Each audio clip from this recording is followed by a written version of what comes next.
হত্যাকাণ্ড সহ যে সকল অনভিপ্রেত ঘটনা ঘটেছে সুষ্ঠু ও ন্যায় বিচারের সাথে সে সকল বিষয় বিচার। এই শাসনকাল নিয়ে কথা বলতে গেলে প্রথমেই আসে এক প্রশ্ন, কিভাবে দীর্ঘায়িত হলো ক্ষমতা, কিভাবে একটি দল অজনপ্রিয় হয়েও এত দীর্ঘ সময় ধরে ক্ষমতায় থেকে গেল, আর তার পরিণামে দেশের জনগণ কি হারালো। এই প্রশ্নের উত্তর খুঁজতে গেলে বেরিয়ে আসে একের পর এক গল্প, যেখানে রয়েছে ক্ষমতার লোভ, নৈতিকতার পতন এবং গণতন্ত্রের বুনিয়াদকে ধ্বংস করার ঘটনা প্রবাহ, যার শুরুটা হয়েছিল 2008 সালের 29 ডিসেম্বর 11 সরকার পরবর্তী বাংলাদেশে এক নতুন যুগের সূচনার মধ্য দিয়ে। নবম জাতীয় সংসদ নির্বাচনে বিপুল ভোটে একচেটিয়া জয়লাভ করে আওয়ামী লীগ, যার নেতৃত্বে ছিলেন শেখ হাসিনা। সে সময় দেশের মানুষকে স্বপ্ন দেখানো হয়েছিল পরিবর্তনের, উন্নয়নের, গণতন্ত্র পুনরুদ্ধারের নামে কথিত ডিজিটাল বাংলাদেশের। কিন্তু সেই স্বপ্ন ধীরে ধীরে রূপ নেয় এক বিভীষিকাময় বাস্তবতায়। 15 বছরের শাসনকালে বিশ্বজুড়ে আলোচনায় স্থান পায় আওয়ামী লীগ সরকারের ক্ষমতার অপব্যবহার আর মেগা প্রকল্পের নামে ব্যাপক লুটপাট। এই 15 বছরে প্রশাসন, বিচার বিভাগ এবং আইন শৃঙ্খলা বাহিনীর দলীয়করণ ছিল এতটাই গভীর যে সরকার তার ক্ষমতাকে টিকিয়ে রাখতেই সবকিছু করেছিল। প্রশাসনের গলদ, বিচার বিভাগের অবিচার এবং আইন শৃঙ্খলা বাহিনীর নির্যাতন সব মিলিয়ে এই শাসনকালকে মনে করা হয় এক অধ্যায়, যেখানে জনগণের অধিকার বারবার হয় পদদলিত।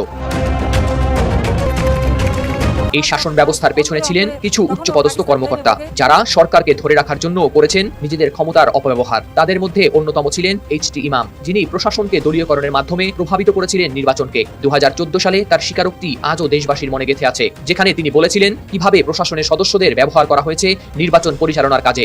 আইন শৃঙ্খলা বাহিনীর সদস্য ও প্রশাসনের কর্মকর্তা কর্মচারীদের দেশপ্রেম ও জীবন বাজি রেখে সাহসিকতাপূর্ণ ভূমিকার কথা স্মরণ করাটাকে যারা অন্যায় হিসেবে বিবেচনা করে ভুল ব্যাখ্যা করছেন, তাদের বিবেকের কাছে জিজ্ঞাসা, সেদিন নির্বাচন না হলে, গণতন্ত্র ব্যাহত হলে, উগ্র জঙ্গি গোষ্ঠীর উত্থানের মধ্য দিয়ে দেশের উন্নয়নের গতি থেমে গেলে তাতে কাদের কতটুকু লাভ হতো তা একবার দয়া করে ভেবে দেখবেন কি? এর মধ্যে ছিলেন বিচার বিভাগের প্রধান এবিএম খায়রুল হক। তিনি সেই ব্যক্তি যিনি তত্ত্বাবধায়ক সরকার ব্যবস্থা বাতিলের মাধ্যমে দেশের নির্বাচন ব্যবস্থাকে করেন ধ্বংস। তার এই সিদ্ধান্ত গতিপথ নির্ধারণ করে দিয়েছিল পরবর্তী 14 বছরের শাসন ব্যবস্থার, যার কলমের খোঁচায় ধ্বংস হয়ে যায় সুষ্ঠু নির্বাচন ব্যবস্থা। আওয়ামী লীগের ক্ষমতাকে শক্তিশালী করতে আরও গুরুত্বপূর্ণ ভূমিকা পালন করেন মেজর জেনারেল অবসরপ্রাপ্ত তারিক আহমেদ সিদ্দিক এবং সাবেক সেনাপ্রধান জেনারেল অবসরপ্রাপ্ত আজিজ আহমেদ। এরা সামরিক বাহিনীতে রাজনীতির অনুপ্রবেশ ঘটিয়ে করেন দলীয়করণ, অনেক মেধাবী অফিসারের ক্যারিয়ারে তৈরি করেন প্রতিবন্ধকতা এবং গুমের ঘটনার মাধ্যমে দমন করেন সরকার বিরোধীদের। এসবের মাধ্যমে তারা সরকারকে ক্ষমতায় ধরে রাখার জন্য করেন নিজেদের ক্ষমতার সর্বোচ্চ অপব্যবহার। একটি দেশের গণতন্ত্রের মূল চালিকা শক্তি হলো নাগরিকদের ভোটাধিকার, আর তা নিশ্চিত করতে যাদের ছিল সর্বোচ্চ দায়িত্ব, সেখানেই 2012 থেকে 2022 সাল পর্যন্ত দায়িত্ব পালন করা 3 নির্বাচন কমিশনার কাজী রকিবউদ্দিন আহমদ, কে.এম. নুরুল হুদা এবং কাজী হাবিবুল আউয়াল করেছেন একের পর এক প্রশ্নবিদ্ধ নির্বাচন। প্রতিটি প্রশ্নবিদ্ধ নির্বাচনের আয়োজন করে ভূমিকা রাখেন আওয়ামী লীগ সরকারকে ক্ষমতায় ফিরিয়ে আনার। তাদের সময়ে অনুষ্ঠিত প্রতিটি নির্বাচন ছিল বিতর্কিত, যা বিবেচিত হয় গণতন্ত্রের জন্য একটি কালো অধ্যায় হিসেবে। সরকারের আয়ের বড় একটি খাত বিদ্যুৎ খাত, আর এই বিদ্যুৎ খাতের দুর্নীতি এবং অপব্যবহারের পেছনেও ছিলেন উচ্চপদস্থ কর্মকর্তারা। সাবেক প্রধানমন্ত্রীর মুখ্য সচিব মোহাম্মদ আবুল কালাম আজাদ এবং আহমদ কায়কাউস বিদ্যুৎ খাতের চুক্তি এবং নবায়ন প্রক্রিয়ায় নিজেদের স্বার্থকে অগ্রাধিকার দিয়ে দেশের অর্থনীতিতে সৃষ্টি করেন বিশাল চাপ। তাদের এই কর্মকাণ্ড দেশের বিদ্যুৎ খাতকে ঠেলে দেয় একটি সংকটময় পরিস্থিতির মুখে।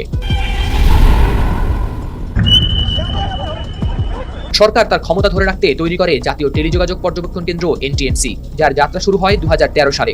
সংস্থার মহাপরিচালক মেজর জেনারেল অবসরপ্রাপ্ত জিয়াউল আহসান নাগরিকদের ফোন কল এবং ইন্টারনেটে বিভিন্ন যোগাযোগ অ্যাপে আড়িপাতা এবং নিয়ন্ত্রণের কাজ করতেন। এই সংস্থা থেকে প্রাপ্ত তথ্যের মাধ্যমেই দমন করা হয় বিরোধী মতকে, যা ব্যবহৃত হয় সরকারের ক্ষমতা ধরে রাখার কৌশল হিসেবে।